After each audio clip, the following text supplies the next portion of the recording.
I just wake up in the morning and I yell a lot, even though it's way too early. It's fun though. Wake up, wake up, wake up!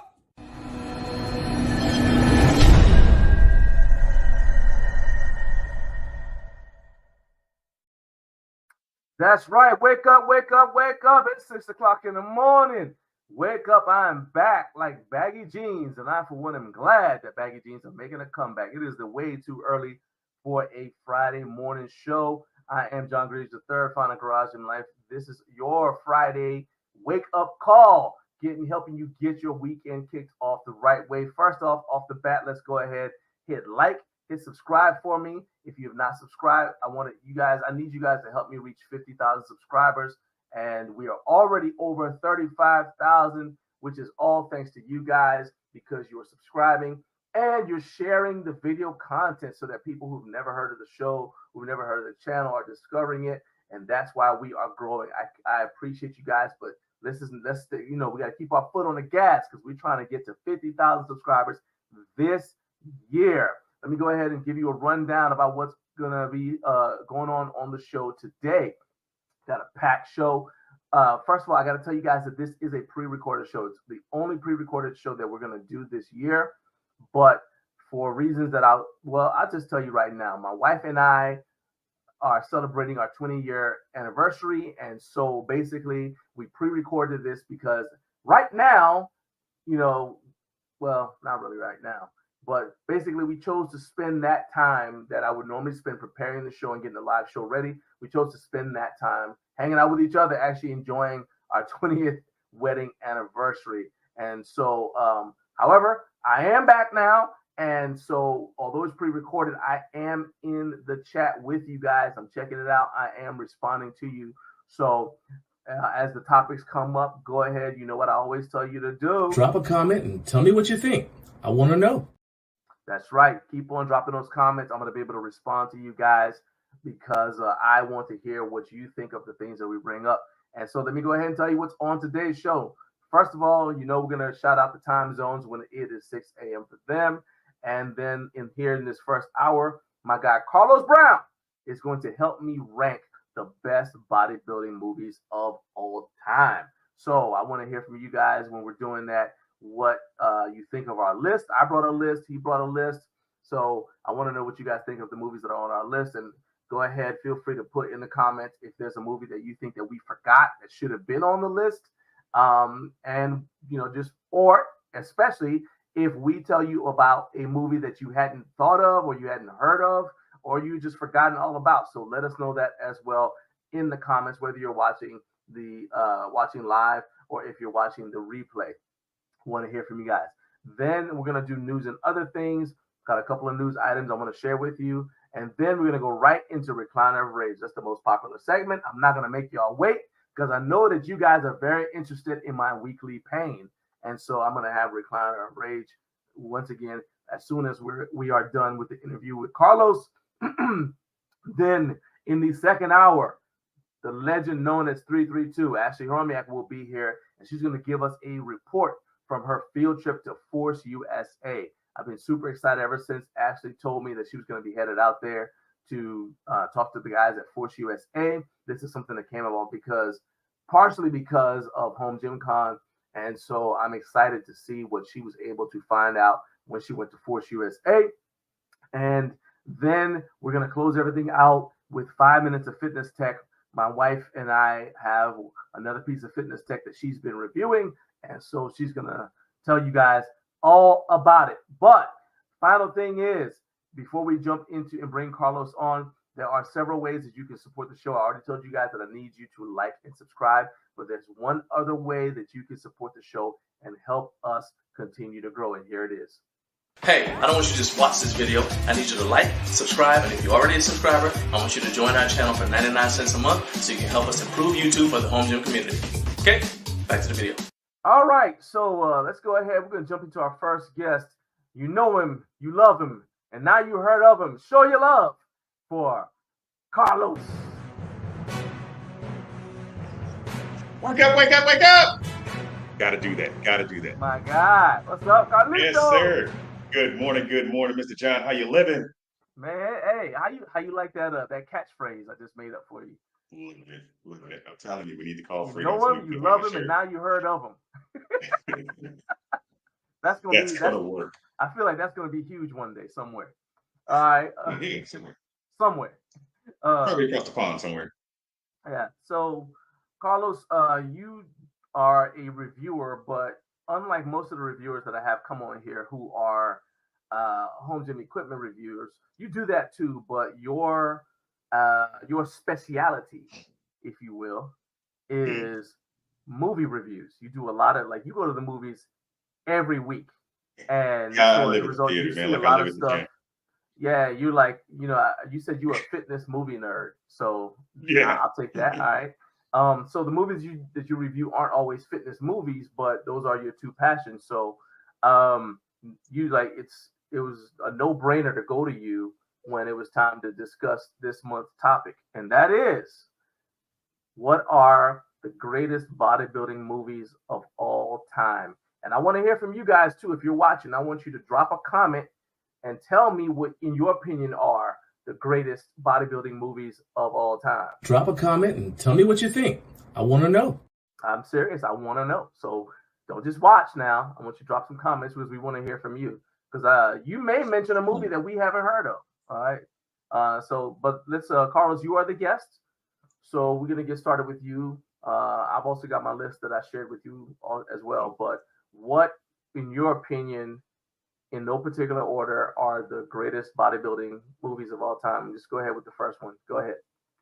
So in 2000, Ronnie Coleman did his stint at going after, I think, his third Mr. Olympia, Okay. while still being a police officer in Arlington, and that one's called The Unbelievable. Okay. I mean, So God that dang one it. was before the one that I heard of is the one I think it's called King Ronnie or something like that. It was on Netflix. Right, I think it's The King. This one came before it. Yes, yes. This I Okay. think this one is in 2000. Yeah.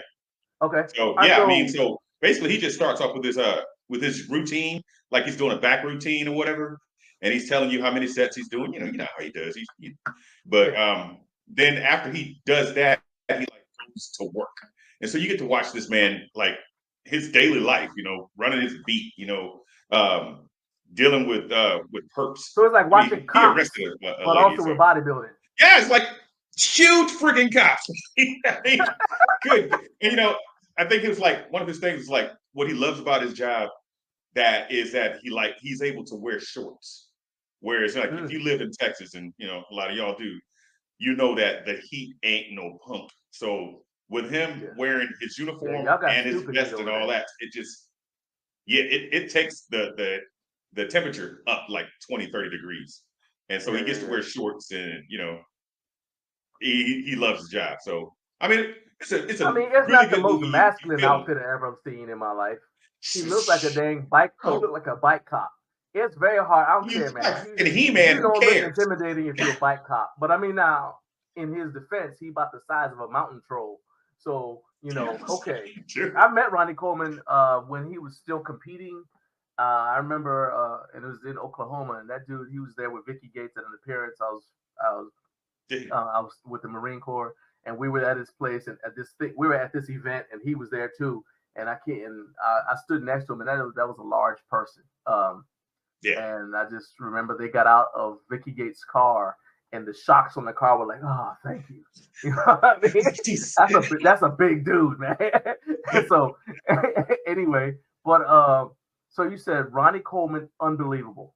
That's your submission. Okay. Shot in I think East Arlington. So that's where he was. Was he training at Metroflex? You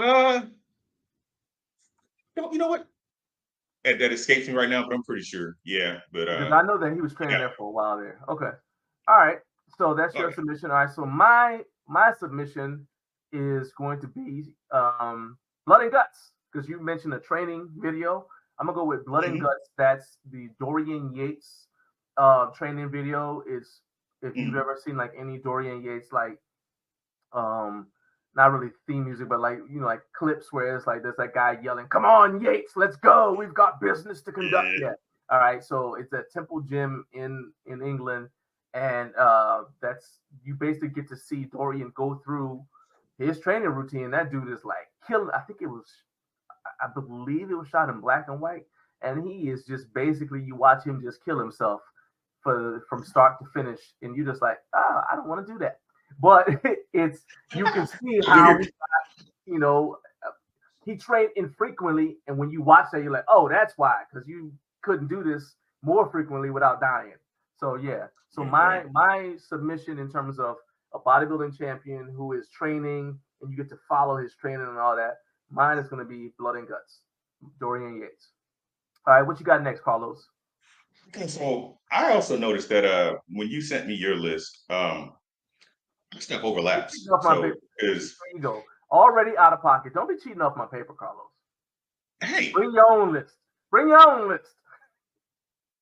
Didn't happen. Now, what were you gonna say? Yeah, so I'm thinking we're overlapping because obviously Pumping Iron's in there, right? Okay. But not even so much as Pumping Iron, but the making of Pumping Iron. So it's stuff like that, I mean, you've got your movie, but then you also, I think watching the making ofs gives you the behind the scenes, what's in their head, why they did it, and why they chose to pit Schwarzenegger and Lou Ferrigno against each other. I mean, because Schwarzenegger's like, shoot, can't nobody beat me. This is stupid. It's like being Putin. Ain't nobody really going to come against you. So, I mean, yeah. So they documented, hey, look, this is what we got to do. We got to do something, make this entertaining, because I mean, it's old. That's why they called it a docudrama. And you're talking about the I think it was the 25th anniversary edition, and it had like the interviews with the people. Yeah. So you saw Pumping Iron, then it had like some director's cut stuff that was in it. So like if you go to the back, you'll see like stuff like Robbie Robinson dancing at a party. You see like outtakes, and then you also get interviews with the stars. Yeah, talking about all the different stuff that went into. Yeah, I that's actually my favorite version of it as well. I mean, because you get the movie, people see the movie, and obviously that was probably one of the greater movies out there. But yeah, the behind the scenes stuff is where it's at. Yeah, when I watch and my kids and I have seen Pumping Iron so many times because we used to play it when we were lifting. It just be on in the background. We could quote from it, so we've got my favorite scenes change. I like currently my favorite is the one where Franco was just kind of like hanging upside down from the pull-up bars by his feet, and until I started actually doing inversion myself, I didn't realize how tough that was. I'm like, oh, that hurts, right? So I use gravity boots. That dude was using just the strength of his top, the strength of his foot tops. I'm like, there's something wrong with your instep. Man, you destroyed. I get nerve damage just thinking about that right now. There's something wrong with you. Yeah. But yeah, that was so that's actually and then also because I do equipment reviews now, it's crazy to me watching Franco and Arnold at Muscle Beach, and they're benching on that old Weider bench. And now I get it. They're using the Weider bench because Weider sponsored them, right? But I'm looking at them like, man, ain't no dang way y'all would have that much weight on that narrow, rickety looking thing. Ain't no dang way.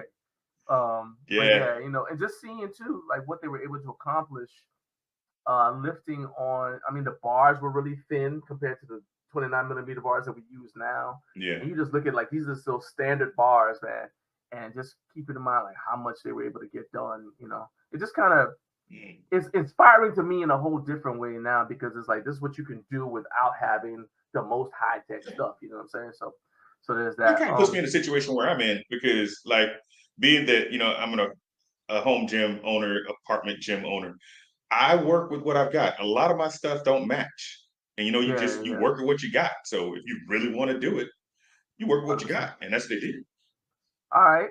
So you said so we both said Pumping Iron. So I'll go to my next one, which is Generation Iron. Because Generation Iron was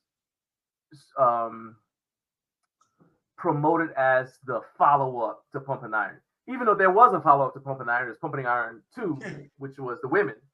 Generation Iron 2 is like, if you look at it, they say this is everyone who's watched it, all the people who are in the bodybuilding industry say that Generation Iron 2 is the true successor to Pumping Iron in that it follows the champions of the day, it follows their training, and it's also shot, I would say, cinematically, like Pumping Iron was. Whereas some of the other bodybuilding DVDs, I said DVDs, man, I'm old. Some of the other bodybuilding movies. What are those, kids? Training videos. So they used to come on these DVDs, right? you couldn't just download it. You order it out of like the back of a muscle magazine, you get it or whatever. And before that, they were on VHS tapes. So I remember when they came on VHS tapes. What are those, kids? I know, right? Like, and like I've got some fight tapes showing like some of my fights, and they're on VHS, and I don't have any way to play them because I would have to have a way to convert them from VHS to DVD, and then from DVD I'd have to upload them. So I got to have a VHS player. There's tech for that.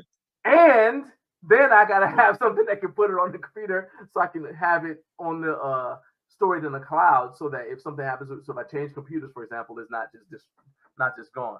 So I think the science for that would actually just be a DVD player that links up to your PC. But they're on VHS right now. Well, I mean, or get VHS. So I got to go VHS to, we'll talk about this offline. Just pay like $700 to get you a VHS player. I mean, no big deal. They aren't cheap. Yeah, about to say what? That's more than it cost when they were new, man. Anyway, yeah, that ain't happening.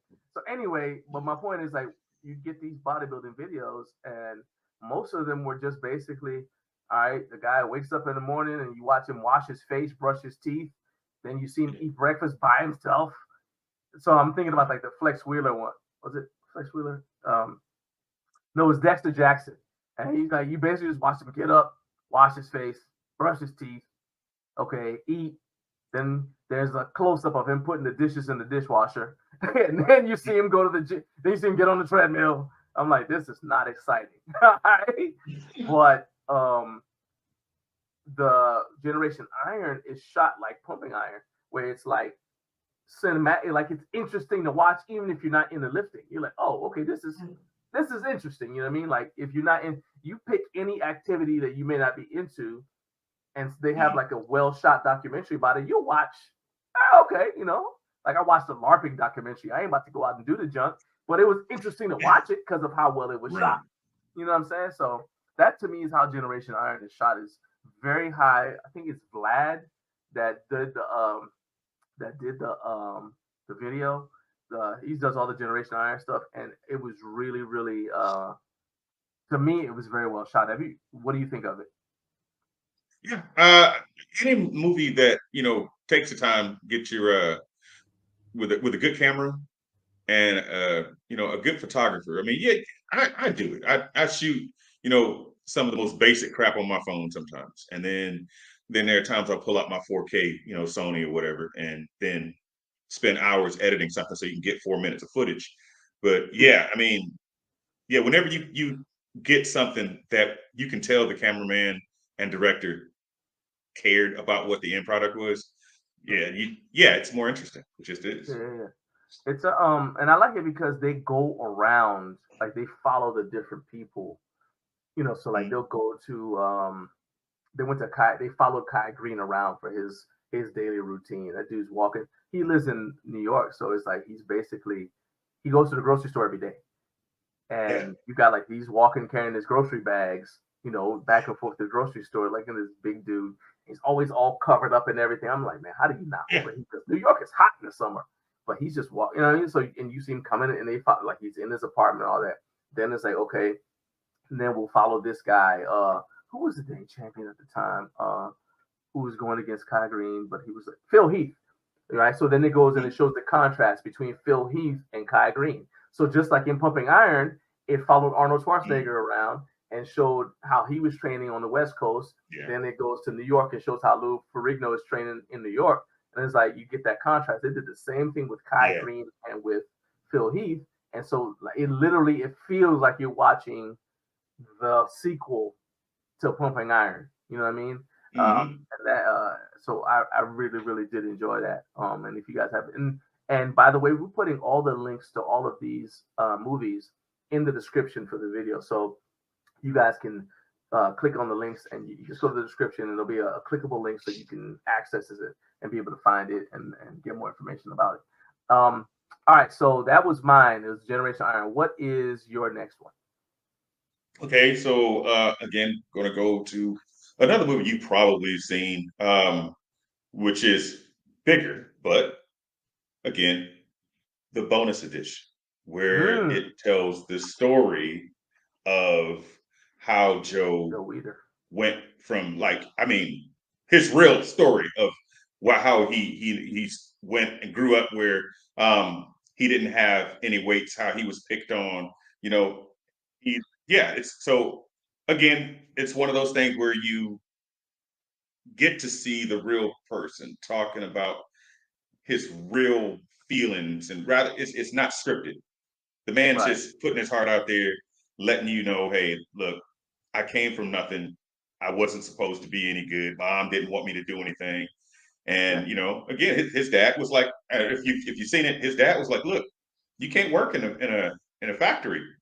You can't, because that's so. I mean, he went from illustrating and really just he had no hope. Little bitty scrawny dude who just did it.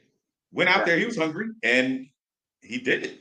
And that's so like you're talking about Bigger, because the Bigger I saw had the same guy in there, Tyler Hoechlin, who plays Superman on TV. Yeah. That's the movie itself. But the movie itself. But there's you watch the behind the scenes stuff. There you go. Okay, yeah. So I didn't watch that. I watched I just watched the movie itself. And first of all, I thought Tyler Hoechlin did a great job because he sounded like Joe Weider. He had like his accent was like Joe Weider. I thought it was funny how he was like showing Joe Weider making home gym equipment at their family farm. Like he's just like making stuff to work triceps. And then I thought it was great how he was trying to convince people like this was a thing. He's like, look, he said, I want to create a bodybuilding magazine. There was already Bob Hoffman already had a lock on the lifting market because he had Strength and Health. He had all the stuff at York Barbell. He had all the big athletes were competing in the AAU under him. And Joe Weider is like, at first he was trying to come up under Bob Hoffman in the AAU, but he was like, look, Joe's thing was like, it doesn't matter as much. You might have somebody who's stronger, but he doesn't look as good as this other guy. So we need to also acknowledge, hey, this is the best built physique. Whereas this guy just happens to be stronger, right? Or maybe has better technique, better leverages. But this guy, you can just look at him. Hey, this one. It was about show and go rather than just go. Right, and so it shows like the split. They kind of like played with the circumstances a little bit to try to make Bob Hoffman seem like he was like really racist or whatever. And he may have been, but he's also Bob Hoffman. It was that time, John Davis. Yeah, but Bob Hoffman also had John Davis on his team, so he could have been that. He could have been that racist. Maybe he hated him in private, but he was like, "Hey, I'm put you on my team. I'm gonna pay for you to go to the Olympics." You know what I'm saying? It's not like, oh, you're just on the team. No, I'm paying for you to go to the Olympics to compete. So there's that. But I will say, you don't have to love the winning racehorse to have the winning racehorse. Yeah, that's true. That's true. I did like there's some of the funny things also showing that Joe didn't care about putting a black bodybuilder on the cover along with a white girl, which at the time was completely taboo. This is like with the 50s, 60s. It's completely taboo. And he's like, man, I don't care. Look at how this guy's developed his physique. That's what I care about. You know what I mean? That was his thing. So if you're into bodybuilding at all, even if you're not, to me, if you like any sort of entrepreneurship stuff that has to do with fitness and anything like that, I think it's interesting to see how Joe Weider built what became an empire out of nothing. Because it's easy for us to think, like in our environment, like, oh yeah, lifting weights is normal. Well, back then they thought lifting weights would kill you. You know, they thought running would kill you. They thought jogging would kill you, right? So it's like You get that all the time, man. Yeah, he's battling doctors and everything. He's trying to create a magazine. The people aren't wearing a lot of clothes, so he's got people who are like, oh, wait a minute, this is like the morals or whatever. It's violating morals. Yeah. And out of all that, he built. Basically, if he hadn't done that, none of the stuff that we see today, including Arnold Schwarzenegger, would have been possible. Definitely. So if you care about, this is one of those things, like if you care about lifting history and you want to see a good movie, then you want to watch Bigger. Starring Tyler Hoechlin. What will be your next one? Okay, so wait a minute, you said Bigger. That actually was your pick. No. It happened to be on my list. Okay, fine. Yeah, you go ahead then. All right. No. I'm just saying, like, I'm just keeping up. So I did that one because honestly, you recommended that one. I had to do some work. Okay. You know what I'm saying? We both said Bigger. We both said Pumping Iron. So go ahead. It is on you. Go ahead. Yeah. So all right. Well, I'm gonna step out of the bodybuilding, movies to the movies that made you want to be a bodybuilder. Okay. And I mean, it goes without saying, movies like Commando. I mean, we've talked about Commando before with the bloopers all over the place. But dude, he picked up a tree and had. Okay. If you didn't want to lift weights after that, it's just like he magically fixed the car. Constantly. That's the power of creatine. He sprinkled creatine on the wrecked car and it just came back magically in the next scene. Okay. Creatine and catchphrases, it works, man. I'm telling you. So. So I mean, after watching Schwarzenegger and that, it's like, dang. Well, okay, so you telling me that's the Schwarzenegger movie that made you want to bodybuild? Because for me, it wasn't that one. It was or it made you want to lift. For me, it wasn't even Conan. It was Terminator 2. Okay. Because at the time, I was like, I realized that he was in his 50s or whatever, but for me, his physique in Terminator 2 was his best look, because I hadn't seen Pumping Iron when I saw Terminator 2. So to me, I was like, dang, this dude is like that. This looks better than Conan. This looks better than Conan to me, and it looked better than all like Commando. All of his, I think he looked better in Terminator 2 than he did in Predator. I was just like, oh, this is so. To me, Terminator 2 was the legit one. Yeah. Then I saw Pumping Iron. I was like, oh, this dude lost weight to go in movies. Okay, it's crazy. Those things right there. Those fantasy motivates young people. The almost unattainable. And reason I went with Commando is really because of the fact that this guy portrayed supposedly an everyday dude who, his kid, they live out in the freaking forest, and he picked up a tree. I mean, okay. He's not a robot. He picked up a tree. And you're like, okay, I want to lift something like that, So got you. I can see that in the context of the story. I get it. Yeah. So since I did stick to the assignment, I'm sticking with not movies that made you. Well, actually, I think this is one that will make you want to lift. So that kind of does go along with this. And it is C.T. Fletcher, My Magnificent Obsession. This one, I think, is available. Well, it's not available on YouTube, but I watched it, I believe, on Amazon. And I watched that, and I was like, so basically, he's taking you through his life story, his comeback after his heart attack, and he comes and he takes you through, just his trials and tribulations, where he's trying to open the first Iron Addicts gym. Now, C.T. Fletcher actually has a home gym. I believe it's in his backyard, and then his son Samson also has a home gym in his backyard. But C.T. Fletcher's home gym, I guess he didn't think it was like, photogenic or whatever, because he's got what he called pig iron. It's like this old, it's kind of go back to the Pumping Iron stuff that I said, this isn't the best high quality stuff, but that's what he likes to lift on.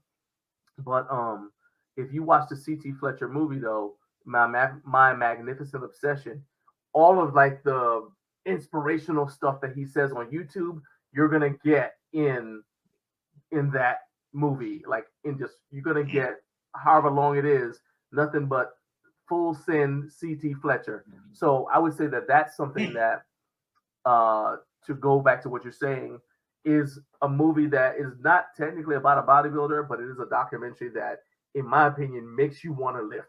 It's like you get done, you're like, okay, I got to go train. You know what I'm saying? Or you know what? I'm gonna train. I'm gonna keep this on while I train because I got a TV in my home gym because I love myself. Motivation is the thing. Man, yeah. Have that junk on. Yeah. What will be? We got time for a couple more. What will be your next one? Okay, so we're gonna stick to the same wheelhouse of Schwarzenegger, but not completely Schwarzenegger. But remember Bridget Nielsen? Yeah, from Red Sonja. Stallone's wife. Yeah. Yeah. Red Sonja was like, Red Sonja, yeah. Man, what is it? No man can have me unless he can defeat me. I'm like, strong woman. Always been obsessed with that. I remember that. Arnold was in that one as well. And technically, it's Caladan or something like that. Okay, here comes my nerd running to the front. So Red Sonja is technically a Conan character, and Robert E. Howard created her to be the perfect match for Conan. She was supposed to be his opposite, right? And to the point where they actually couldn't be together because they're too alike. And she's like, I think her name was like the she-devil with a sword, right? So, put that on your dang dating profile. And for the movie, though, they didn't have the rights to the Conan name because the movie franchise, I think, that did Red Sonja didn't own Conan. Another movie franchise did. And so they couldn't use Conan, so they used Arnold, but they had to give him another name, and that's why he had a different name in the Red Sonja. I think it's like Chris Caladan or something. Yeah, it was like some junk. Basically, when you see him, you're like, oh, that's Conan. I don't care what they call you. Your mama named you Conan. I'm gonna call you Conan. Dress better, definitely dress better. Yeah. He did have a better fashion sense. So I can go with that. What about Red Sonja inspires you though? The strong female aspect of it. I mean, it wasn't just about muscle men. You had this woman that for lack of a better phrase, looked like a woman, a strong woman. And I think that's always been a thing. I always felt like, people could do amazing things. And she was like my point, even when I was younger. She's like, look, just like She-Ra and what was it? Was it the He-Man? All of that. Like, they look great. And that they put in all that work. And so, it was always motivation. So I liked Red Sonja. I wasn't into it. I just wasn't, even though Conan was in there. For me, I have two that are honorable mention. One of them is SUPPS, which is about the supplement industry. And you've got people, so like my guy Vinny Galanti is in there. And it's a documentary. It's kind of in the line, like Bigger, Stronger, Faster. So if you like Bigger, Stronger, Faster, which talks about the hypocrisy of how we treat anabolic steroids, which I can understand from it. I mean, even though I've never taken any kind of anabolic anything, unless you count water and food, I can still, from an intellectual standpoint, understand the hypocrisy of it. Like, oh, okay, yeah. So you're saying that this is illegal and this is cheating, but this isn't. You know what I mean? Like, so they make like the case that if you're an athlete and you use anabolic steroids, that's giving you an unfair advantage, and you're using it to get a job, essentially, right? Well, if you are a concert pianist or a concert musician, you're going to be making six figures, and they use drugs to help them gain an advantage in terms of focus and everything else. They're like, well, there's nothing wrong with that. They're using drugs to get an advantage too, and to get a job. Whereas all their competition, and they all say, oh, well, everybody's using it. Well, it's the same thing if you look at anabolic steroids. You're like, well, yeah, we're competing, and the argument is, well, everybody's doing it. You know, like Mark McGuire or whoever, Barry Bonds. It's like, well, everybody's doing it, okay? But nobody accepts that in sports because I think I don't might care about no concert musicians, all right? But sports are near and dear to our hearts. So I think that's what it is. It's just like, but that's bigger, stronger, faster. And then if you liked that, SUPPS talks about the supplement industry itself, like how we started the like some of the old like wheat germ, like this old supplements, and then it comes to modern day, like what the supplement industry is like now. And it is really, like I said, it's fascinating. I like stuff that's well shot and entertaining, especially if it what KRS-One called it edutainment. It educates you, but at the same time it entertains you. Yeah. So SUPPS to me is edutainment, and if you're into any of this stuff, and you want to become a little smarter about the stuff that we take, from pre-workouts to everything, then I highly recommend SUPPS. It's called SUPPS, SUPPS the movie. Like I said, where can you find that? These. Well, you can go to IMDb and look it up, but I think I got it from Amazon. I got a lot of stuff. My Amazon Prime has most of this stuff. Let me just look it up right now. In your My Stuff section. SUPPS the movie. Yeah, I mean, I just typed in SUP and so it's okay. And in fact, since you like the director's cut, SUPPS the movie is available on Prime Video with the director's cut. So that'll be what I link in the description for this video for you guys to be able to check it out, so you guys can see some of the behind the scenes stuff. Well, Carlos, man, I appreciate you jumping on here. I'm over checking. I'm looking on the side here. What are you looking at? I'm being real quick. I put out some movie posters in front of my apartment for all the kids in the neighborhood, and put a sign that says, get one for supporting my movie theater. I want everybody to go. It's summertime. Yeah. So I keep hearing them just grabbing posters and stuff. So I'm like, nice. Good. Okay. Well, man, that's actually a good segue, because I was going to ask you, as we close, let everybody know how they can find you on YouTube to check out your reviews, what you have going on. And then also, we're trying to get Carlos to create a mailing list so you can get this. He does weekly movie reviews, so you guys can get your hands on that. So I don't know if he's got his act together yet or not, but just tell everybody how they can find you, how they can follow you on Instagram, follow you on social media, and how they can, and what your YouTube channel is, so they can keep up with you. Yeah, you can find me on Instagram, CBS Tribute Some Reviews, and on YouTube, CBS TCR. And if I get my act together, then we'll get this newsletter going, and you'll be able to get weekly movie reviews from all the latest stuff coming out. All right. So thank you once again to Carlos for being here. Always cool having my guy on here. Love that list. I think my list was better, but of course, Anyway, whatever. Let's go ahead and let's keep this thing rolling along, and we are going to go ahead and jump right into news and other things.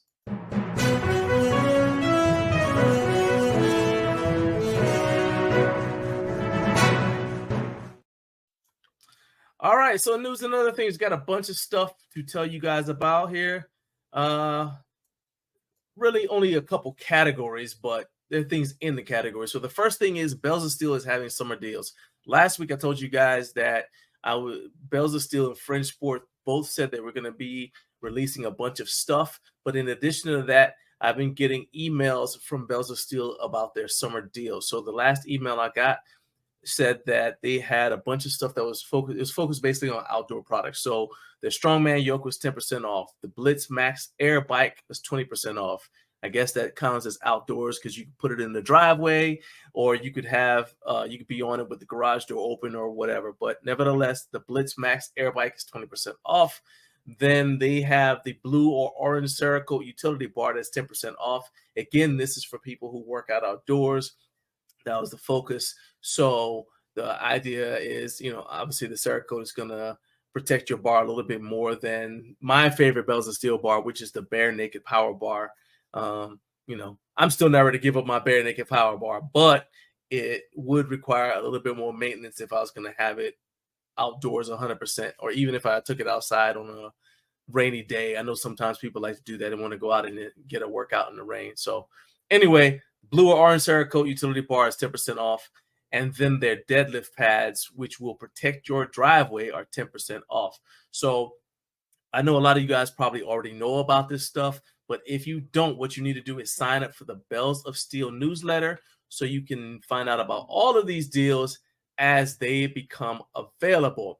Now, so that was awesome news. Not quite as awesome is an email I got from Hoist Fitness, and it's about what is supposedly a home gym product. It's the Hoist Fitness 7-position FID Olympic bench. So let me show you guys what this thing looks like here. We'll go ahead and I'll share my screen.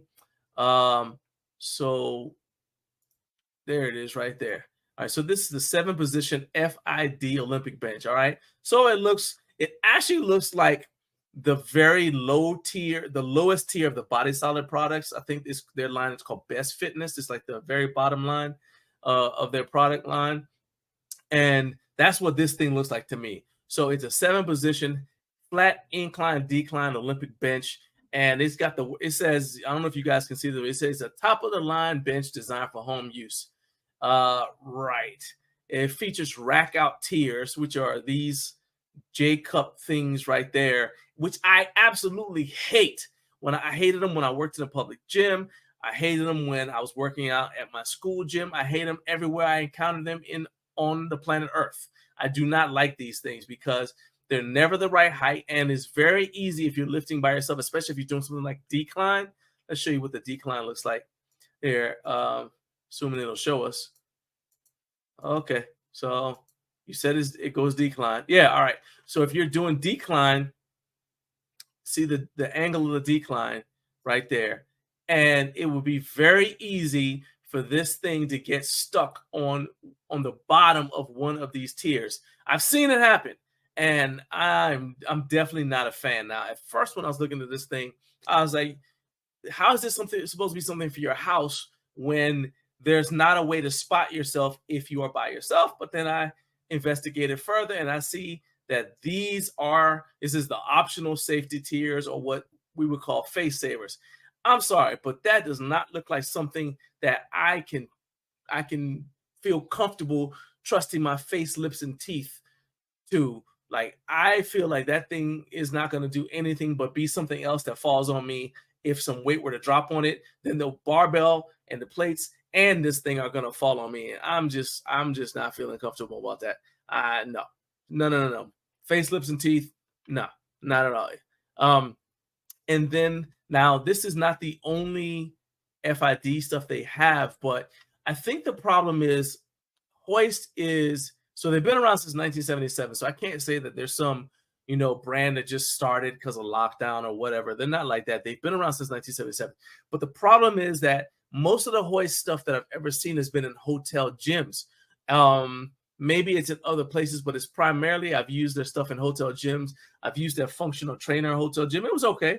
I didn't have a problem with their functional trainer, but you can see that they have this stuff and is designed to kind of stay where it is, right? So this is let's see here. So this is the 7-position FID bench right here. Let me share that screen right here. See if I can. So let's stop that, and we're gonna go to the other one that they have, which is the 7-position FID bench. All right, so yeah, so this is the 7-position FID bench. All right, now I have used this one before. Again, it was in a hotel gym, and I can tell you right now that the pad is too slick. I didn't like it, and the gap. I don't know if you guys can see it. See, you can. It didn't have all this on there in the hotel, but nevertheless, I recognize it.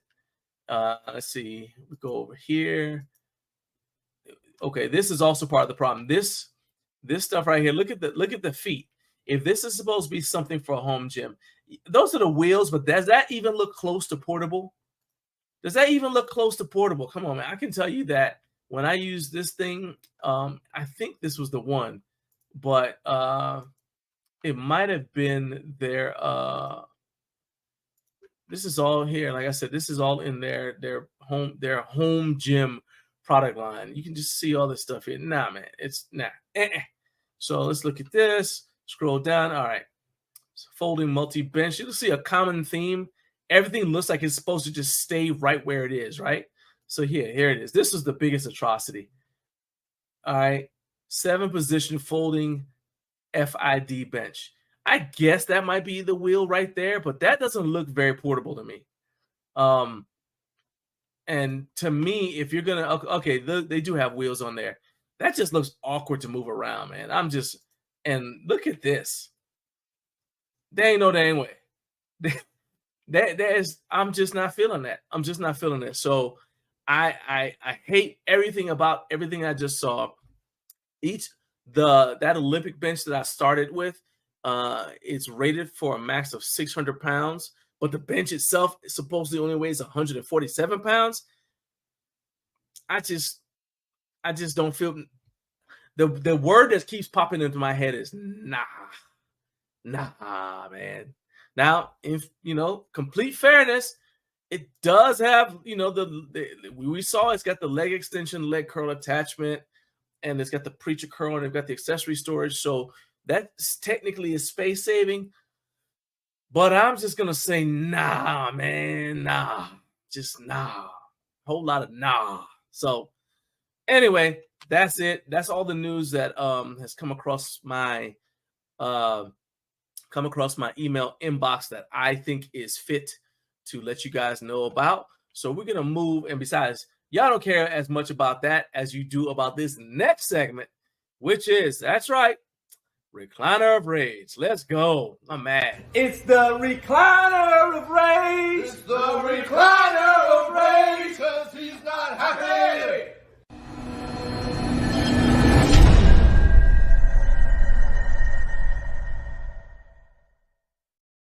Absolutely not happy.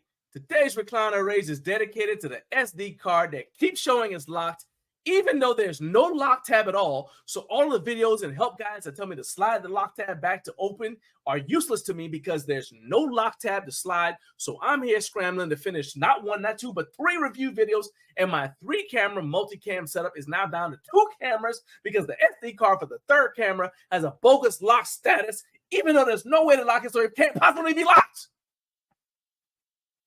Like I'm trying to maintain my equilibrium, but I got a lot of stuff to do, not a lot of time to do it. I'm running up and down the stairs in my gym, from my garage gym up here to the office, trying to get stuff done, trying to get all these reviews out in time so I can just have, well, first of all, I don't like being behind, and a bunch of stuff happened.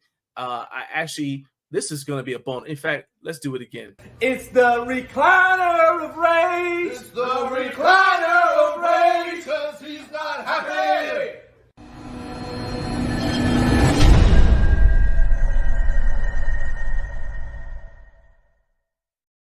2 for 1. Because part of the reason why this is even a thing is that a review video that I uploaded and submitted in accordance with what I promised, it turned out that due to circumstances that are out of everyone's control, I can't release the video because something on the brand end is preventing them from letting me release the video. So they got to go fight it out with somebody else. So as a result, I have a gap. I have a gap in my content. I have said that I'm going to have content every Monday without fail by 8 a.m. All right. And this was going to create a gap in my content, and we can't have gaps in the content. So they're trying to keep the man down, but I refuse to be held down, even though the SD card decided to betray me exactly when I needed it the most. That being said, we're going to get through this. The Recliner of Rage is sponsored by Freedom Fitness Equipment, and there's no need for you to be in the Recliner of Rage when your home gym has been outfitted by my guy Ashton to be the best gym in town.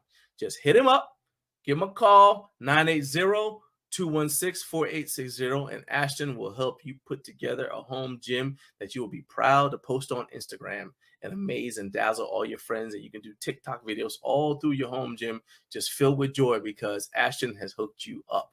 All right. Now, I'm going to calm down a little bit by saying something happy and fun. Wake up. Good morning to the Central Time Zone. It's awesome to have you guys here once again. This is the Way Too Early for a Friday morning show. If this is your first time checking out the show, please, like James Brown, please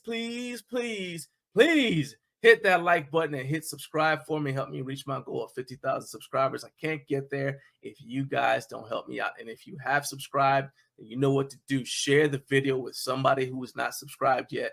Let them know what's going on. Tell them that there's something cool to watch every Friday, even if all they want to do is come check out Recliner of Rage and enjoy my pain vicariously. That's fine. I don't care. Hit that like button, hit subscribe, help me reach 50,000 subscribers because I absolutely, positively need your help to do it. And there is one other way that you guys can support me, and here is.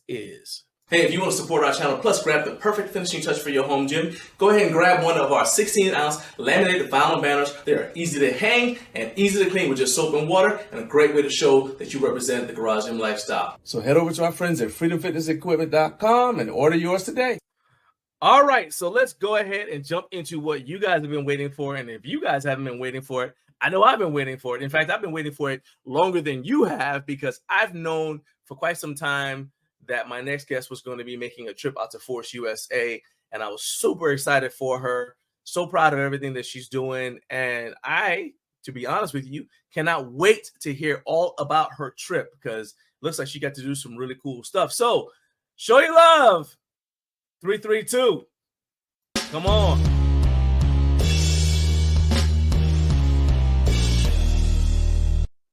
Ashley, amazing. What's up?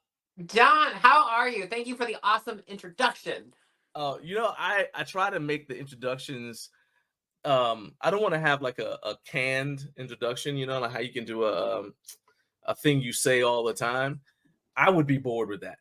But at the same time, I want to not screw up and say like, and now I'm bringing on Trisha. Oh, wait, no, that's Ashley. I don't want to do that, And you think you wouldn't do it, but I promise you, if you ever see like those network TV bloopers, like they'll show like these are people who have a teleprompter they're looking at and they still will screw up, and they went to college, and I'm talking about the news anchors. They're not. So when I was in school, I was in college. This is a tangent, but that's what y'all came here for. When I was in college, I was going to be a reporter, and that's where I learned my interview skills and all that kind of stuff and news gathering and all that. Well, the thing is that the news reporter in television isn't the one that's sitting in studio, because to be an anchor person is a completely different school. You actually have to go to a school. They teach you how to present yourself on camera, because you got a lot to do. You're not only reading the teleprompter, but you're also listening to your producer in your ear, who's steadily giving you a steady stream of information. He's telling you, hey, we're going to camera 2 is on you. Now we're going to go to a wide shot.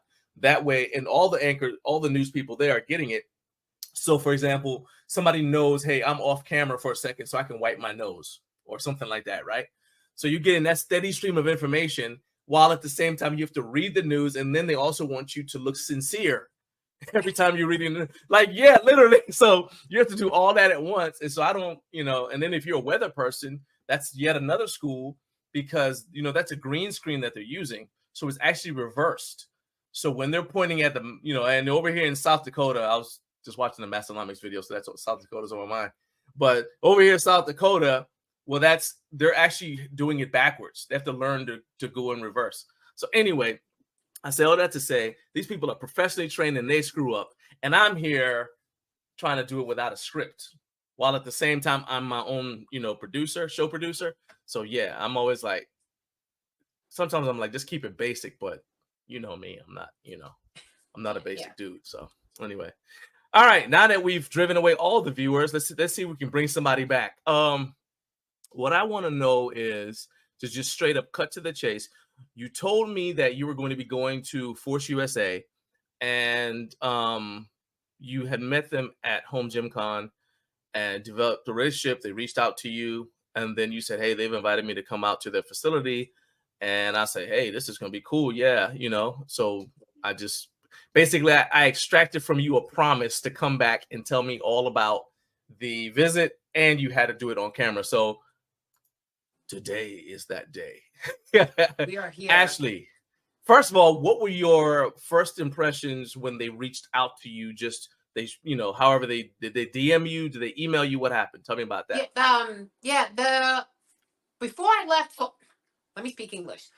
I was familiar with good. ForceUSA before Home Gym Con. It was really awesome to see them have a booth there because I was already familiar with their G15 product because I did a review of it. It was one of my first ones. I went to go pick up a leg press hack squat combo at this facility here in Northern Virginia, and Dustin and I decided to play on this G15, and we were very impressed to the point where we almost purchased it, but we went with Rep instead because Rep offered a really good deal, blah, blah, blah. But nonetheless, I'm still very familiar with it, and then met them at Home Gym Con, stopped by their booth to use their compact leg press and, just chit-chatting.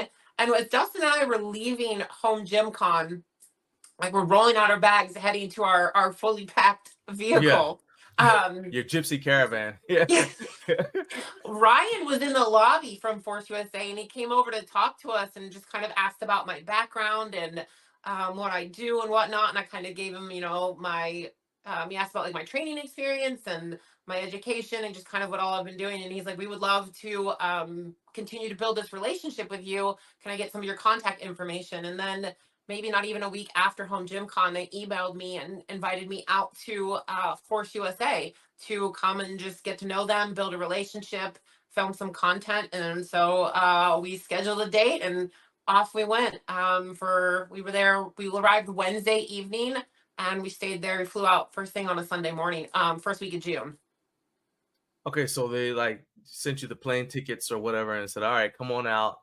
We're gonna was this like you said it was like a couple-day visit, right? Yeah. A couple days. Okay. So was it kind of like day one was just what do you call it, like trying to acclimate you to it? Like, hey, this is like a general overview of the facility, or did they say we're not even gonna bring you out to the facility first? We just want you to kind of get settled in, make sure you don't have jet lag, and kind of get your bearings, and we'll get a fresh start tomorrow morning. How was that? Yeah, so they suggested we fly. So we flew in on the Wednesday, got in there Wednesday night, and kind of get used to the time change and whatnot. And they're like, hey, Thursday morning, 9 a.m. Let's start. That's when we get there. Let's do it. Yeah. So yeah, we arrived there first. That's what I was thinking. Yeah, like you didn't have to like get off the plane and drive straight over there and like, hey, get to work. I was like, that'd be crazy. Okay. Yeah. All right, nice. So did you guys did you drive? Did you rent a car? How did you get over? Oh, we had to fly. I mean, no. I'm talking about from your hotel. Oh, did they, we because you don't know how to get there, right? So okay. We rented a car. Okay, and they just say, okay, this is the address and all that. Yeah, the reason I'm going into all that is because people don't think about it. So like when I went to Fringe Sport years ago, it was like kind of just more like an informal thing. It was nothing like on the scale of what you did, but it was kind of like I got in touch with them because you see the address for these companies that may not be their physical address. And maybe it's the warehouse, maybe it's their corporate headquarters where you go. So like with Body Solid, from what I understand, if you go to Body Solid, their facility, their headquarters isn't where you would see most of their stuff. There's a facility that's kind of like next door to them. So anyway, so you don't know where you're going. So I had to reach out to them and say, okay, well, where do I need to come so I can see something that's worth filming or whatever, right? And so that's what I'm trying to get, like what it's like with the ForceUSA thing. Especially since I'm assuming that was your first trip out there, right? Yeah, I've never been out west to that state. Really, okay, so. Yeah, okay, cool. All right, so you go in there. What were your first impressions of the facility just overall? You walk in and you're like, was it bigger than you expected? Yes. Smaller? What'd you think? It was bigger than I expected. It was immaculate. It was well designed. They had this beautiful, like glass conference room, and then all the offices in kind of when you walk in, you have the conference room, and then all the offices are along the border of the building, and in the middle they have like a big, a table and all these nice chairs, and that's where we first started. We kind of did like this round table discussion where it was the employees. You had Ryan and Dan who were at Home Gym Con. Mark eventually joined us. We had a couple other employees Matt was there. I mean, just like the guys that are their meat and potatoes. I got Nate.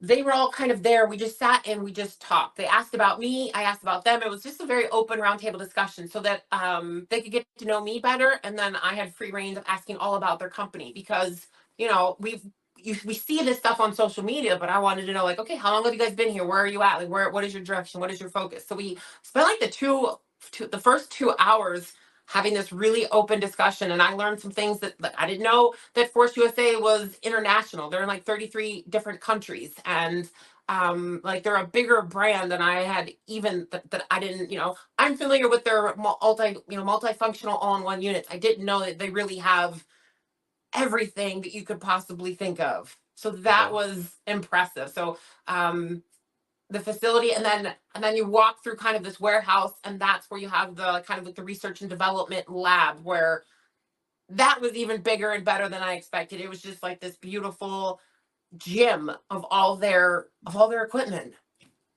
You know that, so there's a couple of things that jump out to me, and I promise for those of you watching, I promise that we're gonna jump, you know, we'll get to like equipment and see if I can't pry some secrets out of Ashley about what some of the stuff that she saw. But the things that stick out to me, because we review stuff, this is the kind of stuff that occurs to me. So the other day, I was talking to my brother, and I was complaining, okay, because I have the rack that I currently have here at the house doesn't have enough plate storage, and so I had to drag out my vertical plate, not vertical plate trees, but my plate trees, right?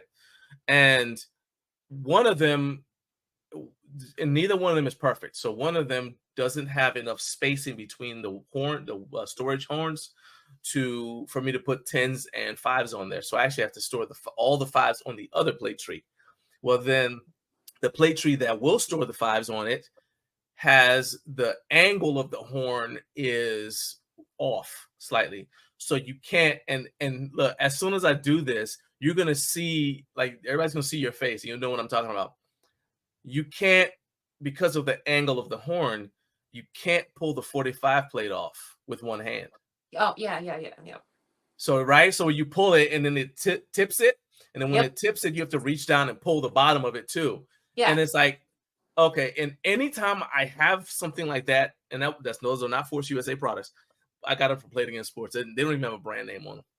But anytime I encounter a product like that, I immediately think this was built by an engineer who doesn't lift, because the first thing they would do. So the reason I say doesn't lift is because if you lift, you would automatically try to take the plate off with one hand, because that's what you do, right? If you don't lift, you're like, oh, well, it fits the specs, and you just let it go. You wouldn't even try it out. You wouldn't even test it. What you're looking at probably is, you know, how many plates you can fit on there, something like that. And then going back to, and then the other thing where you can't fit enough plates on it, it would never occur to somebody who doesn't lift how plates are stacked on a tree, right?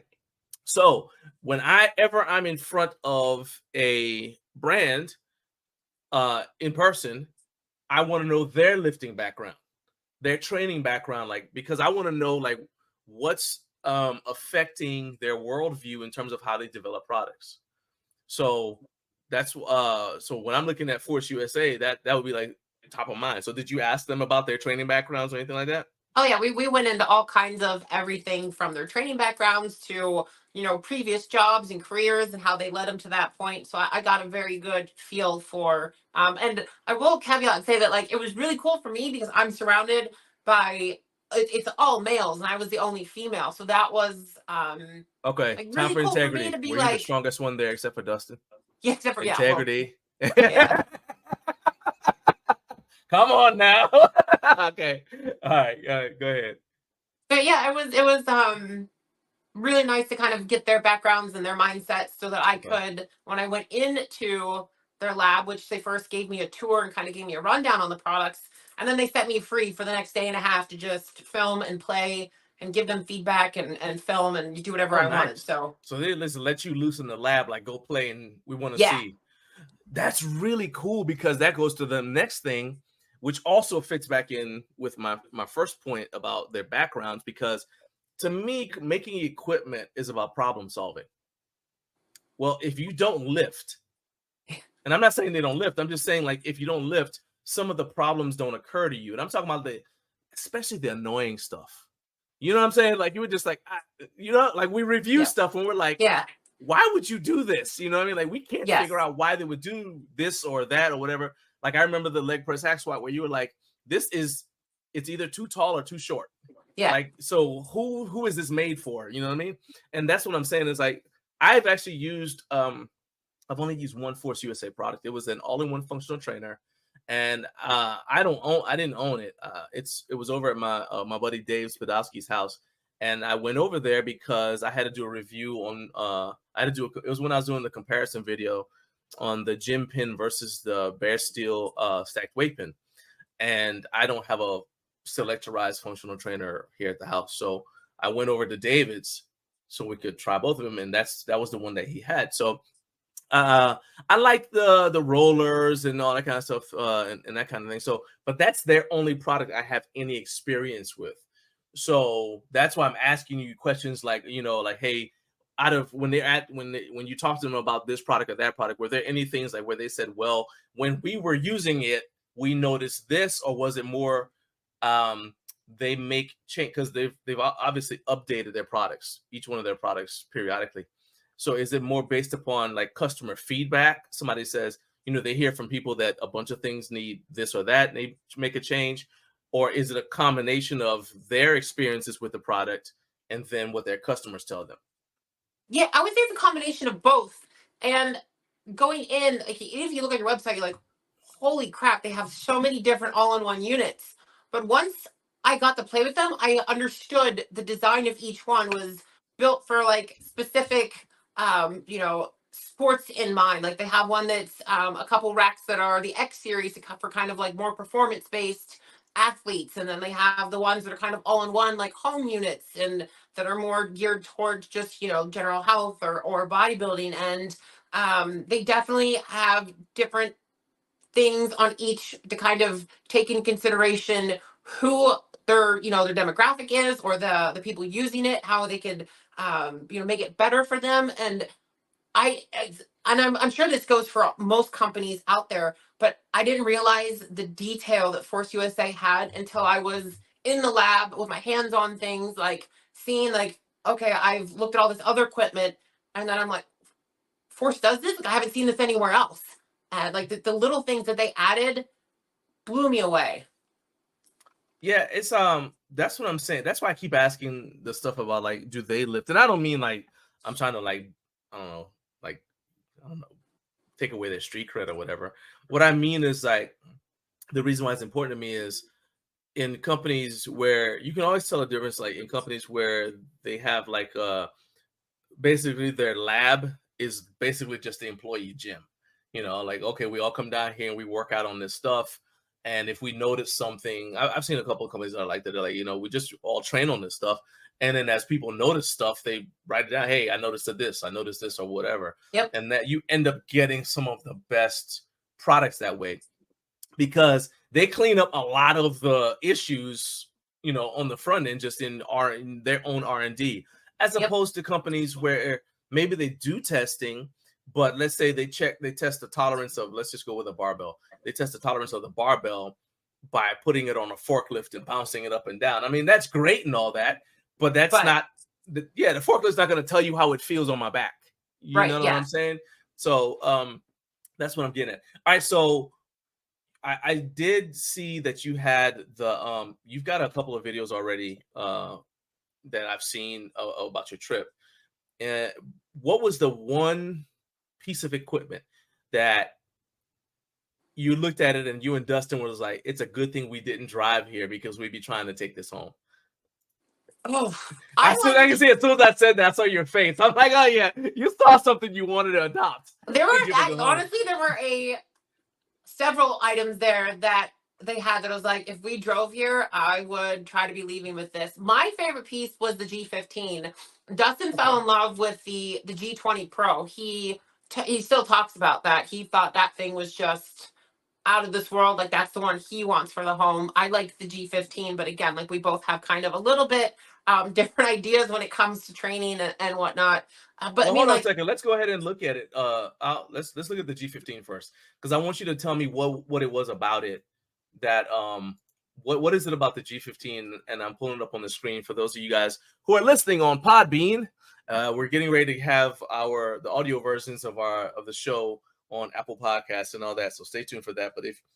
But you already can listen on Podbean. So if you're doing that, you'll need to come to YouTube and check out the video so you can see the screen share I'm doing right now of the ForceUSA G15, and then I'm going to do the G20 as well. So Ashley, what about the G15 kind of stood out to you? I mean, I could go into depth on some of the little details, but overall, go ahead. I liked the quality of the cables they use. Like they were aircraft rated, like their cable tensils, aircraft rated for like 2,000 pounds.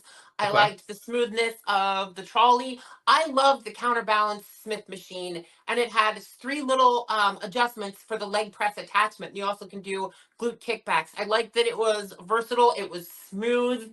It just felt like butter. I'm a fan of the Smith machine. I think it is a great training tool.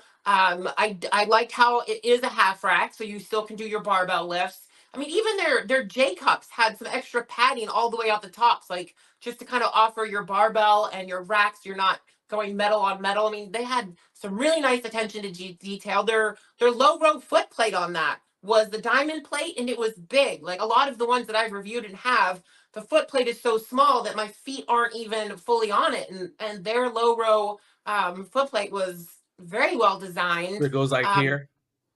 Yeah, it's an attachment. Yep. Okay. And like we talked about, the barbells, they had good barbell storage on the back of that. They had good plate storage. The pull-up grips. I know you and I talked about that in previous machines that we've reviewed. The pull-up grip, just overall you can say complain. ergonomics, it was really nice. Like nice. Okay. It'll fit most people. Okay. I have a question. Let me go around here to the back. How do you like these selectorized weight stacks being in the back? Because that's a lot of I can't really see how many pulleys it's going through to before it gets around to the front to get to your hand. But see what I'm saying up there? Yeah, that's a lot of pulleys. So how does that affect the weight ratio? They say it's the heaviest weight stacks on the market. Yeah, they're the ones. They're 289 pound dual. Like each stack was 289 pounds, and then they have 2 cables at the front, so you could do a 2-to-1 ratio or a 4-to-1 ratio. Okay, cool. And then it's got storage as well. Yeah. So and then you can always upgrade and add the storage shelves in the middle and the back. Okay, yeah, that's what I'm going at. It's like, did you see it with the storage shelves on there? And did it look too crowded, or was it okay? No, it actually looked clean. It looked nice. Nice. Okay, so that's what you liked. Yes. Let's see what happens if I do this. Okay, so that's the so then you can also get, on top of that, if you wanted to, you could get the bumper plate, vertical plate tree, and then which has more barbell storage on it. And then there's then they have storage racks. What are those for, like attachments? Yes, yeah. So those are little like kind of peg holes, so you can put in the little bracket things and just so it's self-adjust. Like you can put, you can make it how you want it to hang your attachments. I actually have a video that I recorded that and how it works. So there will be a video on that here soon. Nice. Okay. So now let's go to the G20 Pro. Yeah, that's where we're headed now. All right. So this is the one that Dustin liked. It looks like the first difference is this one's taller. That's the first thing that jumped out to me. This one's 91 inches tall, which would still be, I mean, my garage, I think, is typical. And I've got 100 inches from the top of my stall mats to the bottom of my rafters in the garage. So 91 inches would still leave me clearance if I was doing pull-ups, for my head, so I don't hit my head on like a light or something. Yeah. So that's the first thing I see. So that's definitely not like going to go into the average person's basement, but it looks like it would do quite well in the garage. So what is it about this machine that made it not your favorite? So one of the things that Dustin really liked is you can get the add-on for the tower in the back for the lat pull down. And that was one of the best. You said in the smoothest, back here? Just really, yeah. Oh, okay, Yeah. back here. Okay. Yeah. Okay. And that did feel really good. But then that makes the depth of it a lot bigger. And then the two things that I was like, this has that I will never use is that it has the standard pull-up bar in the front, and then on the sides, it's got the grip ball handle pull-up station. Really? You wouldn't do that? No. So, all right. Let me say why I'm surprised by that. All right. They're both based on what I know of you. Okay. And I mean, so number one, my impression of you is you're like yeah, I'll try it type of person, which is how you ended up jumping out of airplanes for the Army. Yeah. And so that's the first thing. And then you were like, I don't remember where, which is probably good because I don't know, we don't want to get you in trouble. But you were somewhere and you were on a confidence course, a military confidence course. Oh, yeah. Unsupervised. You're like, oh, yeah, I'm just going to go ahead and do this anyway. So it just seems like, maybe you don't do it like to compete, like in terms of getting ready for obstacle course racing, because you and I talked about how we've both kind of done that in our lives. Like, I don't feel a need to return to boot camp. You know what I mean? Right. There's no emotional void there. Like, man, I miss boot camp. No. But I can see you enjoying the variety of that sort of training and maybe the, like how to, mixing it up. So is it based upon you not seeing a good use for it for your clients? Because I know that you do a lot of purchases with your clients in mind. So is that what it is? Or what is it about that sort of stuff that would make you say, not for me? It wouldn't be good. Like, it's not something that I would train or have any of my clients train. And the thing is, because the normal pull up in the front is fine, right? You can train kind of like your hang time, your grip on that. It's got a nice knurling. And if you don't like the knurling on the outside, it's got a nice detail of like a padded cushion part for a wider grip. And the ones on the side, it just kind of, I feel it could have, if their goal was grip, then they could have done a different thing than pull-ups. Maybe they could have done some attachments for like kind of like the rock climbing attachments to have grip strength. I just feel as though having two pull-up stations was, for me, a little repetitive, and I would have welcomed the grip, because that's what those ball things are for, right? Right. Grip strength. I would have liked them to be maybe to be able to train a different way for grip strength. Okay, I mean, it looks to me that this is just me, and there's probably a way to zoom in on here, but I can't see it, so I'm not gonna mess around with it too much. But anyway, it looks to me that these are designed to mimic a specific obstacle in obstacle course racing, where you have to basically grab something like that. You're not doing pull-ups, but you're using it to like do like on monkey bars, like where you're going from one to the other. Exactly, but you can't do that there. It's just right. Grip pull-up. So I just thought that could have been, or they could upgrade that to be something where it still works that grip, but in a different modality. And plus, the Smith was right there, like hanging. Like if you see the Smith barbell comes out. Oh yeah. And it was just not something that I think it could have been. That could turn into birth control real quick. Okay, never mind. I see it. Yeah. Tell me this. We've talked about that. Like, that takes up a lot of space coming out to the side. Oh, yeah. And if we're going to put it in our home gym, which is a smaller area, I want every part of it that I'm going to use it. Like, I don't want to have that there and not use it. Right. And then the other thing too, and this is something that I've heard people say, some of it is a bias because, they're used to training in, say, typically it's powerlifters and old school powerlifters, right? And without naming any names, like they'll complain and say, okay, you got too much. Nowadays, people have too much stuff on the rack. You don't have everything on the rack. You need to have separate stations. And I do agree with that to a point, because if, something like this works if you're the only one lifting in there. But if, a lot of home gym owners do it, they lift at home because they have kids. Yeah. So with kids, typically comes some spouse, right? A significant other. So unless you train at different times of the day, like my wife and I normally, Naomi and I normally train at different times of the day, it's very easy to make that congested. And so now everybody's doing everything in the same spot, and that actually can slow down the workout. I know you train clients. I don't know if you train them, if you train multiple clients at once ever simultaneously or whatever, but if somebody's in that situation, yeah, that looks like a great option. But you're like, well, hold on. Yeah, maybe if we were an NFL team or something like that, where they're trained to rotate pretty efficiently, but even then, it's still, you notice that a lot of times they do stations specifically so that you don't have too many people bunched up in one area, because Yeah. it can very quickly degrade the quality of the training experience. I mean, like how much fun it is. You know what I'm saying? I 100%, because if someone's on those grippy pull-ups, another person can't be using the Smith. Right. I got you. And then on the other side of it, so on the opposite side of those grippy pull-ups, they have a swing arm attachment, which you can add on. It comes with You mean it. over here or back on the Yeah, other? yeah, Okay. on that, yep. And it comes on, but that's so you can connect a heavy bag. Oh, yeah. Okay.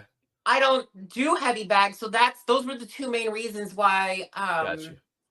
I was not in love with the G20 Pro, because those two side items for me just weren't in my training wheelhouse, like something that I would use, and therefore, I wouldn't want to use up my space on items that I wouldn't use. All right, let's talk about these plate horns, and then I want to go to the monolift arms. Okay. Oh, those, yeah. All right, so plate horns right here. Now, granted, I'm looking at a picture on the internet, but because you were there in person, these spring collars disturb me, because that indicate, and the fact that it's on the back instead of the sides, to me means there's potential for the plates to come off when you rack a weight, a heavy enough weight on the front. And it's not because the whole thing tips. I'm talking about the kinetic energy is transferred through the rack. I mean, it's all one unit, right? So as soon as you rack the weight, that kinetic energy, or in here, is going to be transferred through the rack, and it's gonna it won't have dissipated enough once it gets to the plates. And if these are straight across like they look like they are, unless there's a slight incline, which is what I want, then you could have your plates falling off the back. And I've had that happen multiple times. So when you looked at it, did you notice whether these were slightly tilted up, or were they wide enough or thick enough so that there's not as much room for the plates to slide? Like, they'll still come on and off, but they don't slide super easily, so it would prevent that. Yeah, so I don't like those clips. I don't like those spring collars. I don't like spring collars either, but on this one, I didn't play around with the plates, but I will say I was swinging around on the front, especially that swing arm. I was hanging from it and like doing all kinds of stuff on the front, and no plates fell off of it while I was being crazy on it. Being yourself. Yes. All right. I can just see what I'm saying. I want to finish with a positive of the G20, which I think that they should implement on all their racks.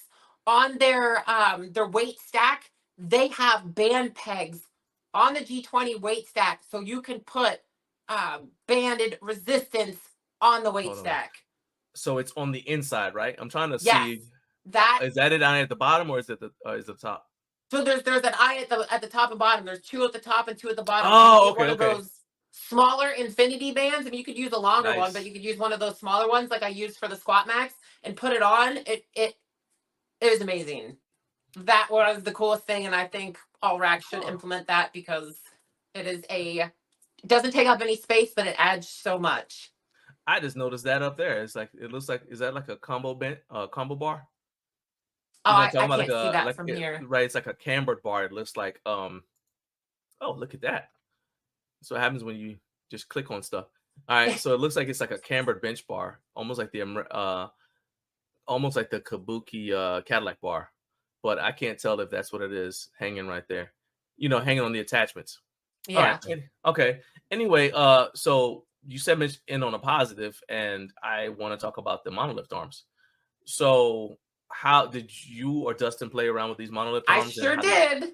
All right, talk to me about it. How'd you I'll like be it? posting a video on that too. They were nice. I liked them. I was like, now I need these. Were they heavy? Because sometimes you get monolift arms and they're super heavy and awkward to put on. So then you're like, all right, I'm putting them on here and they're pretty much staying right here. I'm not moving them around because they're just annoying to move around. Were they super heavy? For me, they were fine. I had no Okay. issues. And if I don't think they're heavy, then they're like, Yeah, but you're amazingly strong. That it's in the yeah, not really. name. I thought the Exponent Edge calf block was way too heavy. Oh wow. Well, yeah. So yeah. that's Okay. All right. I get that, but I'm thinking like, okay, well, because it's the type of thing, like expectations, are like, well, how heavy should this be versus how heavy do I expect? They were. They're I think fine. they were just right.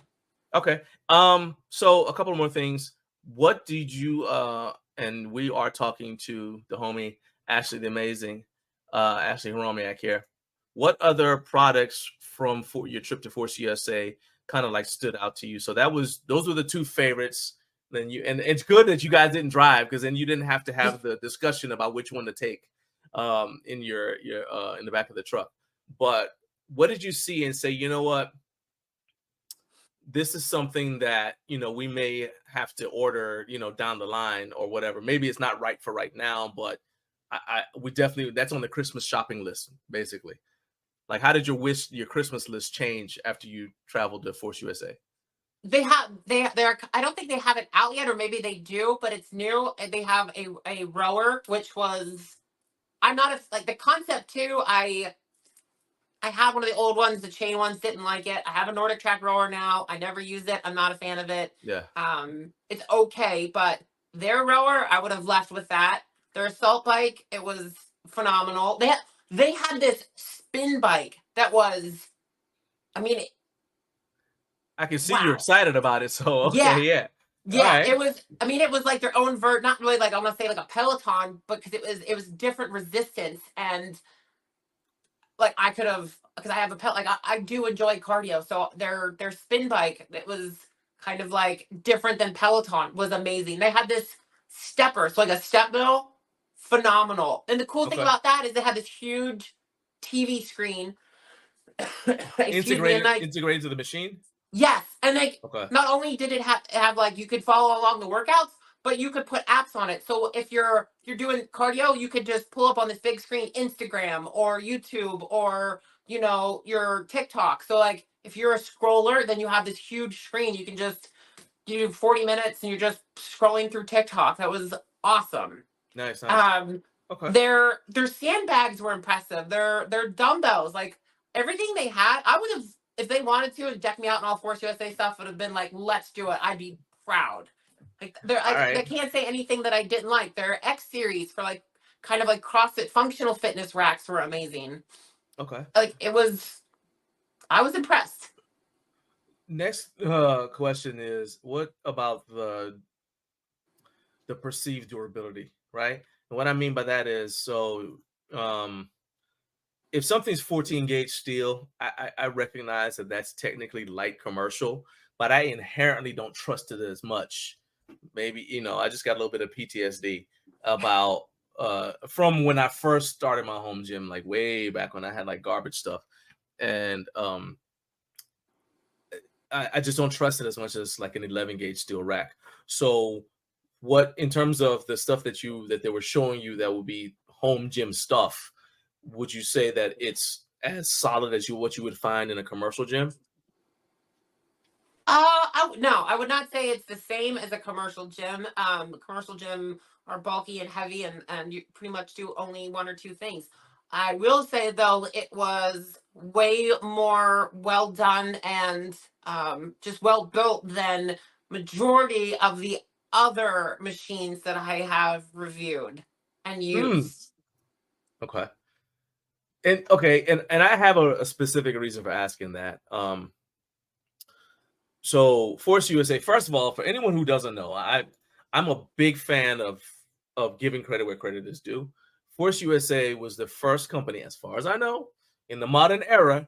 Force USA was the first company to come out with the all-in-one, the functional trainer type of device, and they've just kind of gone from there. So you should thank Force USA if you have an all-in-one trainer, or even the functional trainer combos that they have now. If not for Force USA bringing those out, you wouldn't have that. So they deserve all props and credit for that.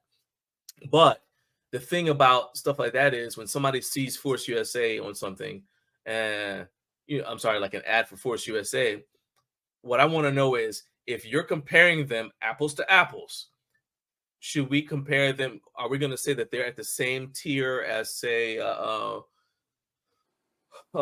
trying to think like who has functional. So Rep, Bells of Steel, Fringe Sport. Would you put them in that same category? Would you put them a tier below that? Because I know they're not down at they're not the generic Amazon brand level. They're above that. They're not. They're above that. Even like I said, I've only got limited use with their stuff, but I know they're well above that. So I don't trust it to, I do trust their stuff. I'm just saying, like, where would you rank them in terms of quality, durability, and value for the price? So I would say that they are parallel with those other companies with the demographic they're trying to hit.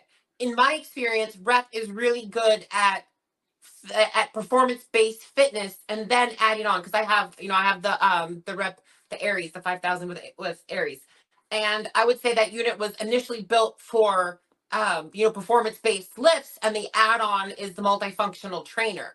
Whereas I feel as though Force USA is more about the Smith machine and a really nice functional trainer with the add-on of the performance-based like barbell stuff. So in that aspect, I would say for Smith and their functional trainer is nicer, but that's more of their demographic. But then if I look at I would say they're in line, because then if I look at their X series, those are just as sturdy as Rep's performance-based racks. And that's where I go back to the beginning, where they have so many different racks because they have something for everyone, no matter what their niche is. It was really cool to see that, because I didn't know. Nice. Like, their stuff was quality. Okay. All right. So I mentioned that you've got a ton of stuff on your YouTube. Well, you just have it on your social media, and then you also have a video. I believe it's I don't have to make it up. I can just look at it right here. You have one of the G15, a video of the G15 on your YouTube channel. So what would be and you've teased a couple of things. What's going to be the next video that you have coming out on YouTube? I probably am going to post their leg press hack squat combo, both their full size and their compact, because that was that full size leg press hack squat was nicer than the hoist one I have, and up until now, like up until Home Gym Con, I really like my hoist one. For those of you who don't know, if you haven't been following Ashley for a long time, for her to say that means is a lot, because the hoist has been like the king, right? That's the Ronnie Coleman, all right? And so you're telling me that Force USA may have dethroned it? Yes. So I like since that's the 8th leg press hack squat combo I've used in like the last 8 months or reviewed, and I like the ATX one was beautiful, and then so now the ATX one and the Force USA one are my top faves right now, and then right was like a close, almost tied for first, maybe coming in second would be the Mayhem strength one, and the only reason why I said Mayhem is maybe like second place is because I don't like having that adjustable plate in the middle of my leg press. I like just the clean leg press. Other than that, I loved Mayhem's, like that one. If they would have just adjusted that, then that would be those top 3. But yeah, their full size leg press hack squat was yummy. I have nothing bad to say about it. Okay.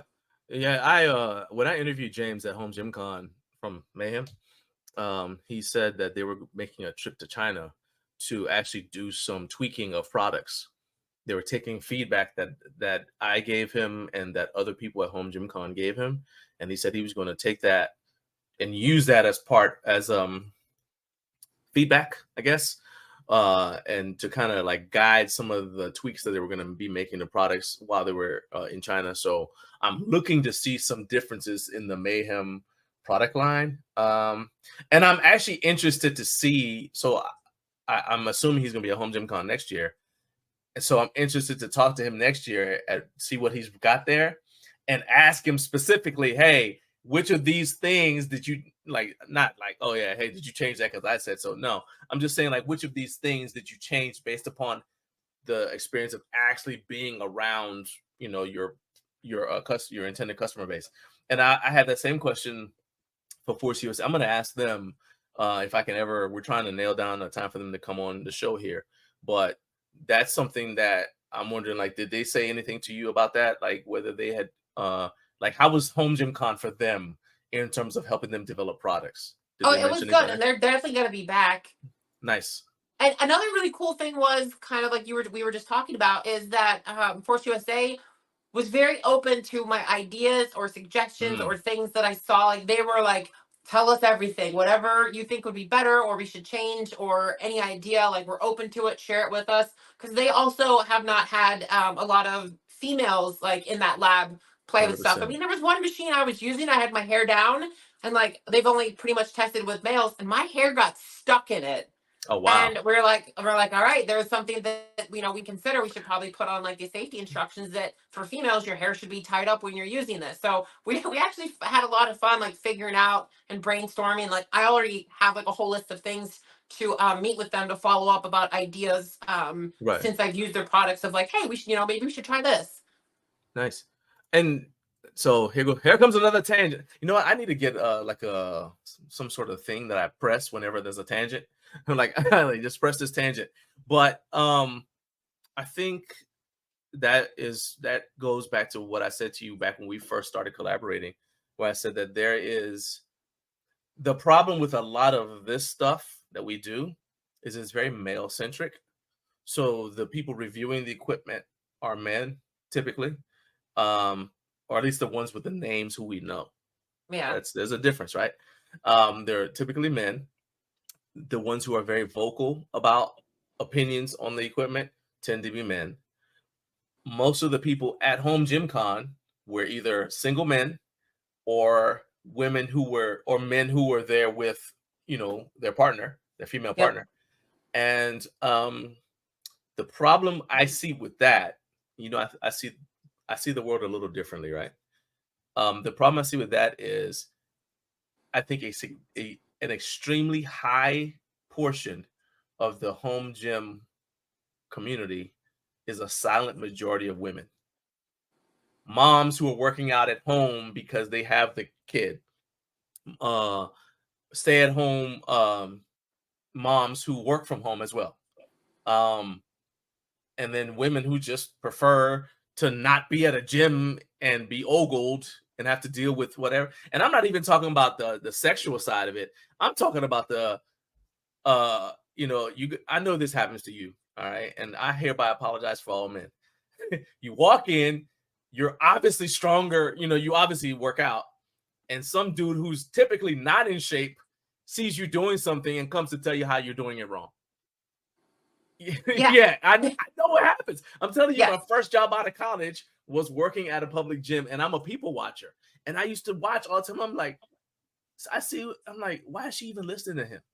This dude looks like he looks like the before picture. Why is she even anyway? So I'm just saying that it's I feel like it's important to hear from voices like you, because you're kind of like the only voice that they're going to hear, you know, because even when I see, like, when we get offers with our channel to do stuff, the stuff that they send for, say, my wife to review is going to be more stuff like it's techie, shaker bottles, you know, or earbuds, you know, things like that, right? They send weights to me. The exception was the that glute bridge thing, that hip thrust bench. Okay, but even then, that's like, you know, that's again, that's like oh yeah, this is the women's thing. You know what I mean? And I'm like, well, the reality is like women lift, right? I'm like, so that's what I'm saying. It's like I love the fact that you're doing stuff like this, because we need to see more like that so that we can hear from these women who use bars, who bench. I mean, some of the strongest people I know are women. I know multiple women who can deadlift over 600 pounds, for example, and you wouldn't know it when you look at them, but they can deadlift over 600 pounds. And so I'm just saying, like, we need to start hearing from those voices as well. So I really, really am glad that you're doing that. And that was all my very long tangent, but I'm bringing it back and segueing into, if you guys want to see this amazingness from the homie 332, you need to know where to follow her. You need to know where to see her on YouTube. And I think you need to subscribe to everything that she puts out so you can see everything. So tell them how they can catch up with you. And look at that. Look, that was you. That was you. We just discovered some technology. I should have taken the credit. But no, that was just straight you. It's probably one of those. It's kind of like when you make like the heart thing. Like you do like the thing right there and it'll like pop it. So it won't do it now, but it does it on my phone when you do like that and it pops up your like do like the heart or whatever. Yeah, the hearts on iPhone. Yeah, there's probably something like that. But anyway, that's fitting though. There you go. Ashley's amazing. I tried to tell y'all she's amazing. Look at that. Y'all just saw it. So tell everybody how they can catch up to you and keep up with everything you've got going on. Tell them how to get your newsletter. I mean, tell them everything. Where do they need to go? You can follow me at Ashley the Amazing on Instagram. And the reason why he calls me is 332 because it's Ashley 3_the 3_ amazing 2 underscores. So 332. And then on YouTube, it's just Ashley the Amazing. All right. Once again, that was the legendary 332 Ashley Romiak. You guys make sure that you check her out on all social media at Ashley the Amazing. But now we're going to move right into our next segment. We've been waiting for this one for a while. Believe it or not, you can live with somebody in your schedule, still not match up exactly. But it is now time for 5 minutes of fitness tech with my wife. Here we go. 1, 2, 3, 4.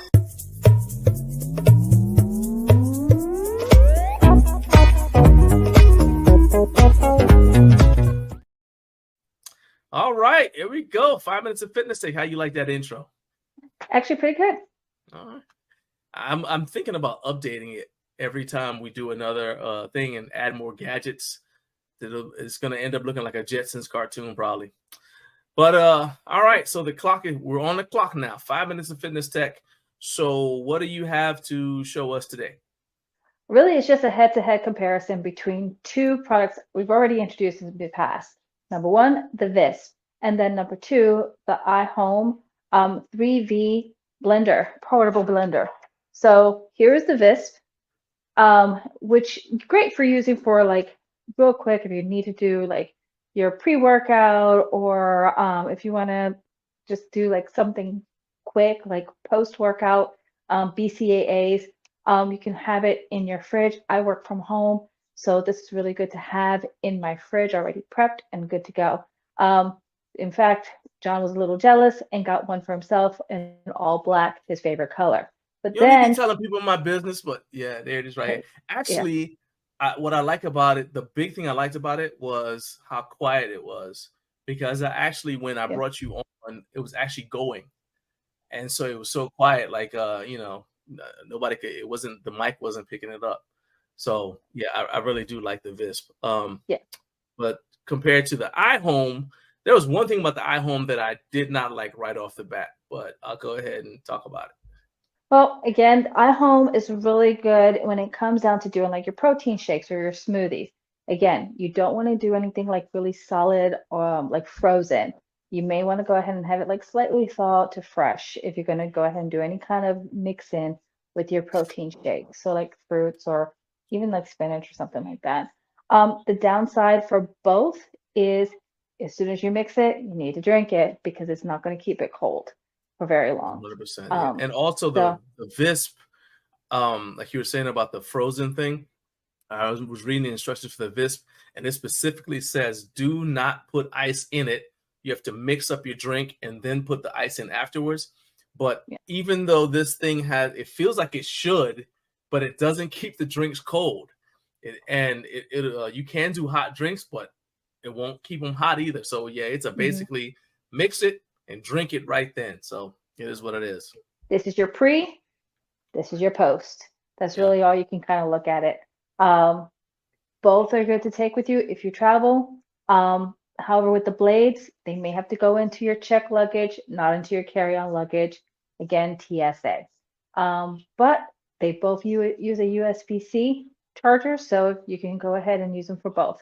So that's the review, 5 minutes of tech when it comes down to the Visp and the iHome 3V portable blender. One more thing about the Visp, because you see I'm like a Visp convert right now. Mhm. And That's that all the is, email. yeah, it's like they need to start paying us. But anyway, this is non-sponsored, but I just happen to like the product. The thing is that with the, so unlike the iHome, which you have to turn upside down to blend, with the Visp, you can actually put the Visp in your cup holder, and it only takes like 15 seconds. So you can have the Visp in your cup holder, and it could be going while you're driving down the road. So to me, it's truly portable. Flip side of that is the Visp. I don't know what this is. This glass or whatever that is made out of? It is I don't tempered feel glass. comfortable. Yeah, it's like if it drops, I'm afraid it'll break. So now I'm a little nervous about taking it out of the house. Well, for most normal adults, if they drop it, because it's tempered glass and it also has a sleeve, it technically shouldn't shatter. However, my husband is known to break a few things. So, I'm just powerful like that. I wouldn't go there. Wouldn't go there. But yes, so that's my 5 minutes of tech to be able to share with everybody. All right, and so that actually is going to do it for the show. We are actually, so this is pre-recorded, as I mentioned in the beginning, and so you guys are actually looking, so you're in the future right now. So we're in the past looking at the future, because right now, me and that woman right there are going to go and celebrate the fact that we have been married for 20 years, together for over 20 years, and married for 20 years. And I wouldn't trade it for anything. And so we are headed to, in fact, you know what? I've been saving this. This is so appropriate because we are headed to Puerto Rico.